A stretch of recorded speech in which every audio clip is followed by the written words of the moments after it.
final say reviews. Final say reviews. Hello, folks. It's Ned Bladefinger here with another exciting and fun review. Now, you see here, we're still waiting for YouTube to release the money, but I do have a little bit of a cool set there with a Game Boy and Pokemon Yellow and piano in the background, so I hope that you're enjoying that little backdrop back there. I kind of want to start the video off like this. Arrgh, me mateys, allow me to spin ye a yarn. So let's give it a whirl and talk about the Curse of the Black Pearl. Arrgh. And that'll be a thing I sort of do throughout this review, is talking a little bit of a pirate language. So without further ado, folks, it's review time. Pirates of the Caribbean, The Curse of the Black Pearl, one of my favorite movies in history. I really like this movie. It was produced by Jerry Bruckheimer, who also did Top Gun, Con Air, Gone in 60 Seconds. Those are some widely acclaimed action movies, so they really got a good guy to produce this movie. The director was Gore Verbinski, who also did Rango. Is it just me, or does it seem like this guy really likes working with Johnny Depp? Both movies starring Johnny Depp. Speaking of Johnny Depp, a great actor, fantastic. You can hardly find an actor better than Johnny Depp. He also played Edward Scissorhands, where I get my name from. I legally changed my name to Ned Bladefinger, and that was inspired by Edward Scissorhands. There's actually an interview somewhere out there where Johnny Depp says for months after that movie finished, he was still trying to peel tomatoes with his hands like he used to do on the set of Edward Scissorhands, because you have to keep in mind his hands used to have scissors attached to them for a long time, and he's a real method actor. So that's a pretty, I thought that was a cool little anecdote, that for months after he was still trying to, it was like he had ghost scissors blades on his hands still from when he was Edward Scissorhands. Now this movie, really great score, really great music throughout the movie, fantastic, makes you feel like you're in the world of pirates, the swashbuckling world. They couldn't have picked a better score to make you feel, even though you're sitting probably in a chair, you're probably not even out on the ocean at all, but the music they chose makes you feel like you're in a pirate ship out on the ocean. It was fantastic. Now, it was released in 2003. That's a pretty long time ago. Maybe not in the grand scheme of history, but in terms of movies and when they were released, it's kind of a long time in the movie world. The special effects were second to none for the time. The pirates on the Black Pearl, they were cursed, as the name of the movie implies, Curse of the Black Pearl, where they actually, when the moonlight would shine on them, they would have decomposing flesh. I remember seeing this in theaters, and people were going crazy, when they saw that these pirates were actually like zombies. Basically, they were terrified. It was a great experience in the theaters, and the music in the theaters with all the surround sound and everything.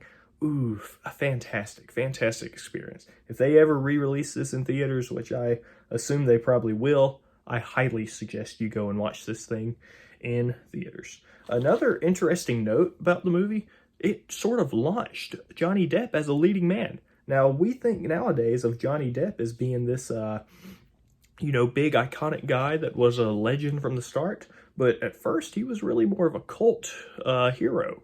This movie's what really launched him into superstardom. Some iconic lines from the movie. I have a line right here.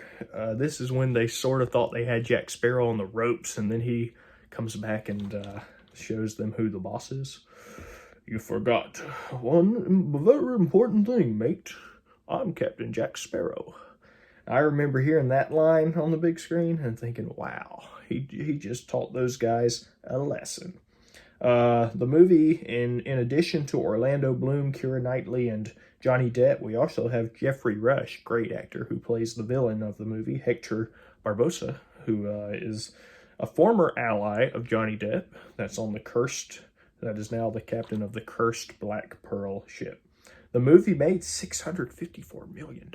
That's nothing to sneeze at. That's a pretty good amount for a movie to make.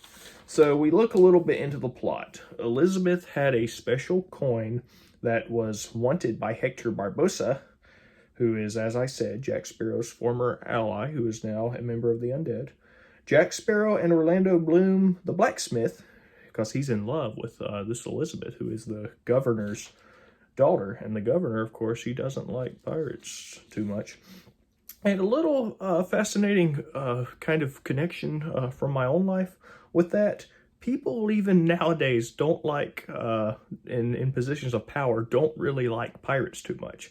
I remember going to a city council meeting. I forget exactly what it was about, but I had just watched this Pirates of the Caribbean. So I was wearing a bandana. I was sort of talking like, let me present my part of the case. And the other members, you know, the people sitting on the city council, they were sort of, you could tell in their eyes, they were sort of apprehensive, and they were sort of angry that I did this, because that runs very deep. People in authority, they still fear pirates like crazy. But as I said, great acting and a great dynamic overall between the stars of the movie. This is a great movie. Another line I have here, this is a pretty cool thing that Johnny Depp says at one point. "This is the day you'll always remember as the day you almost caught Captain Jack Sparrow. Arrgh." Well, so I guess we can sort of look at one of the impacts of this movie overall after it was released. So a really great thing that this movie did for the world. The coral reefs, for a lot of times, for a long time, they were disappearing. They were in very bad disrepair.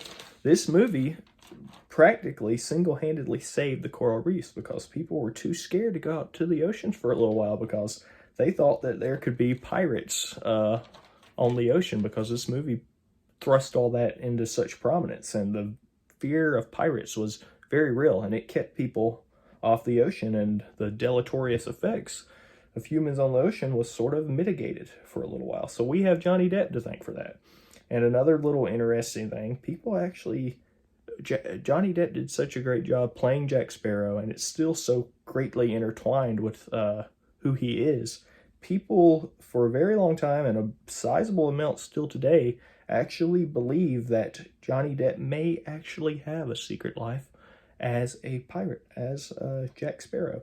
So when you're that good of an actor that is considered a real possibility, you know you've done a great job in a movie. So this movie, we're going to give it a rating here. So as you know, I do a sort of very cool and smart thing where I have a special little rating system unique for every single movie I rate. So we're going to give Pirates of the Caribbean 5 out of 5 cutlasses for the rating. So until next time, everybody, this is Final Say Reviews, Ned Bladefinger. I'll catch you on the flip side.